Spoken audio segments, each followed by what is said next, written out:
હાલો મિત્રો, જય માતાજી। નવી સ્ટોરી વિડીયોમાં તમારું સ્વાગત છે। દ્રૌપદી વિશે એક અનોખી અને રહસ્યમય વાત કહેવાય છે કે 5 પતિ હોવા છતાં એ સદા કન્યા ગણાતી હતી। આ વાર્તાનો અર્થ શું છે? ચાલો આ વિષય પર એક લાંબી અને સુંદર કથા જાણીએ।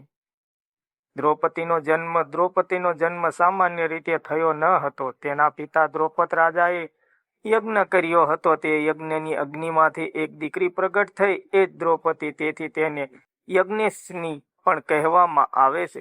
દ્રૌપદી દિવ્ય તેજવાળી, અદ્ભુત સૌંદર્ય અને બુદ્ધિ ધરાવતી હતી। 5 પતિ કેમ? જ્યારે દ્રૌપદીનું સ્વયંવર યોજાણું ત્યારે મહાન યોદ્ધાઓ આવ્યા હતા। ત્યાં અર્જુને માછલીની આંખનો નિશાન લગાવી જીત મેળવી અને દ્રૌપદીનો વિવાહ જીત્યો હતો। પરંતુ જ્યારે પાંડવો ઘરે આવ્યા ત્યારે તેમની માતા કુંતાએ પૂછ્યા વગર કહી દીધું, જે લાવ્યા છો તે બધાએ મળીને વહેંચી લો। માતાના વચનને ધર્મ માનીને દ્રૌપદીનો વિવાહ 5 પાંડવો સાથે કરવામાં આવ્યો। યુધિષ્ઠિર, ભીમ, અર્જુન, નકુલ, સહદેવ સાથે થયા। છતાં સદાય કન્યા કેમ? આ પ્રશ્નનો જવાબ આધ્યાત્મિક રીતે કહેવાય છે કે દ્રૌપદીએ પોતાના પૂર્વજન્મમાં ભગવાન શિવની કઠોર ઉપાસના કરી હતી। તેણે એક પતિ માટે પ્રાર્થના કરી, પરંતુ 5 વાર એ જ માંગણી પુનરાવર્તન કરી। ત્યારે ભગવાન શિવે વરદાન આપ્યું, તને 5 ગુણવાળા પતિ મળશે। તે 5 ગુણો અલગ અલગ પાંડવોમાં હતા, તેથી તેને 5 પતિ મળ્યા। બીજા માન્યતા મુજબ દ્રૌપદી પાસે એક દૈવીય શક્તિ હતી। દર વર્ષે એક પતિ સાથે જીવન જીવ્યા પછી જ્યારે તે બીજા પતિ સાથે જતી ત્યારે તે અગ્નિ સ્નાન કરી ફરી કન્યા જેવી પવિત્ર બની જતી। આ દેવી વ્યવસ્થા હતી। શ્રી કૃષ્ણનો આશીર્વાદ।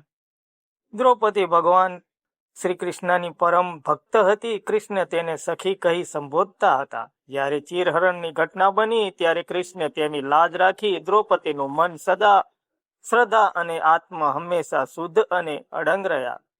આ આંતરિક પવિત્રતાને કારણે તેને સતત કન્યા અથવા પંચકન્યામાં સ્થાન મળ્યું। હિન્દુ ધર્મમાં 5 કન્યાઓનું સ્મરણ થાય છે: અહલ્યા, તારા, મન્નોદરી, કુંતી અને દ્રૌપદી।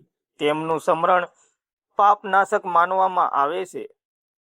કથાનો સાર: દ્રૌપદીનું જીવન સામાન્ય ન હતું। 5 પતિ હોવા છતાં તેની પવિત્રતા, ધર્મનિષ્ઠા અને આત્મશક્તિ અખંડ રહી। કન્યાનો અર્થ માત્ર શારીરિક નથી, પરંતુ મન અને આત્માની પવિત્રતા છે। દ્રૌપદીનું મન કદી પણ અધર્મ તરફ ગયું નહીં, તેથી તે સદા પવિત્ર ગણાય।